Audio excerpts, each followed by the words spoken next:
Namaste everyone. I wanted to do a video, I've been thinking about this for a little while, on the upcoming summer solstice on June 21st and on the shortly thereafter solar eclipse.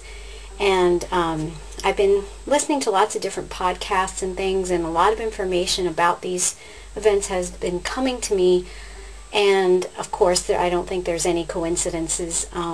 And I've been getting really jazzed about it, and I always get into like a little mermaid obsession around this time of year and started really thinking about it. So I decided to do a video all about that. And last year I was really going nuts about getting this book, and couldn't find it anywhere because it's out of print now, by Anna Franklin, Magical Celebrations Midsummer of the Summer Solstice.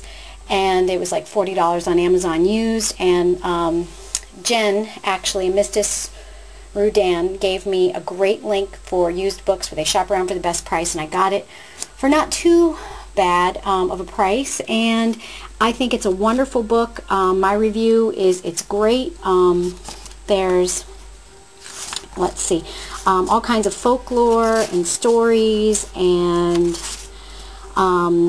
ancient themes for modern pagans, midsummer customs, magic and divination, rituals, recipes, craft. So everything that I look for in a book about holidays and Sabbats, this one has it. So I highly recommend it if you can find a copy of it for a reasonable price.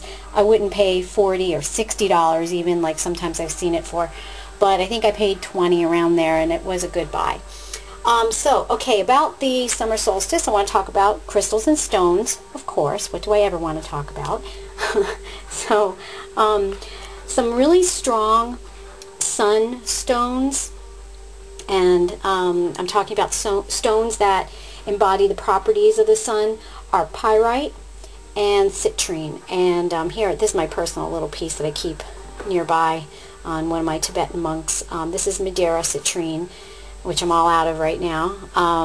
And this is one of those little gem chip bottles, and if that's all you can get your hands on to do spell work with, or sacred space work, healing work, then this works just fine too. Of course, the bigger the stone, the more energy. And then this is, again, the regular golden citrine. That's a tumbled stone. Okay, so, oh, and this is something that I put together sometimes for solstices and equinoxes. It's a blend of 4 different herbs. And by the way, I'm going to have a ton of links to this video because I just kept thinking of all these things I could link to. Gaia's Gatherings has wonderful, top quality, supreme herbs. And in this, I have, by the way, I have 2 citrine stones. Can you see that in there? And 2 pyrite stones in here. And I have 4 different herbs: lavender, red heather flower, meadowsweet, and sage. And I also boosted it with a little bit of sage essential oil and lavender essential oil, organic. And I use that to charge and then to carry around before and after the ritual. I'm also going to be using it for the solar equinox. Oh my gosh, I'm getting all mixed up here. Not only the summer solstice, no equinox this time of year, but the solar eclipse, okay, because I was thinking the letter E. Now, the summer solstice, too many S words here, is your longest day of the year, and this is happening in the northern hemisphere, so June 21st. Then after this day, the days will begin to get a little bit shorter, until we go all the way to our autumnal equinox. Okay, back to the stone properties. So, for pyrite, it's basically, we have the sun's properties, leadership qualities are brought out by pyrite, and a bouncing effect is brought out by pyrite. And then with citrine's been talked about a lot. You probably know a lot about it already, but it's an all-over feel-good stone. It's something you bring about to, again, it's got the properties of the sun. Leadership qualities are brought into the forefront with citrine. It's a good sell your house stone, or a stone to keep around for doing well with your business. So these are really good properties to have around during the summer solstice or the solar eclipse. And those herbs I mentioned also have those same properties of the sun and bring those about. Now, as far as rituals go, for the summer solstice, I like to reflect back on what I brought into fruition, or not into fruition yet, sorry, what I brought into my mindset for manifesting during the spring equinox. Spring equinox for me is more like New Year's Day. That's where I kind of make my resolutions. So the ritual for summer solstice for me is kind of my reflection. Am I bringing these things to the forefront? Am I making them happen? Am I doing what I need to do to manifest them? And as far as the date of the solar eclipse, this is happening right after your summer solstice. Summer solstice is June 21st, and the solar eclipse, which has extremely powerful energies, is happening this year on July 11th. Now, most of us, in fact, I don't think any of us are going to see it because it's only going to be visible. It's only going to make landfall in the moon's umbra in the Easter Islands,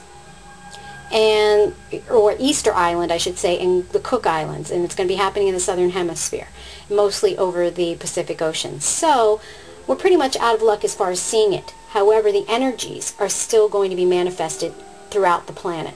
And Charming Pixie Flora has an excellent video about solar eclipses, so I'm going to provide a link to that as well so you can learn more about them. Like I said, eclipses, to me, I'm very careful about doing any manifesting around that. However, because we have the summer solstice and the solar eclipse so close together, the summer solstice's energies are going to be kind of combined a bit with the solar eclipse. But keep in mind, eclipses make rapid and permanent changes in our brains, and there's kind of like a wild energy about them. So be very careful with any manifesting. It's tricky. It is a good time, I think, safe time to end things, or stop behavior patterns or habits maybe that you would like to end. A good time to do that, and there's plenty of resources where you can find more information about how to do that around the solar eclipse.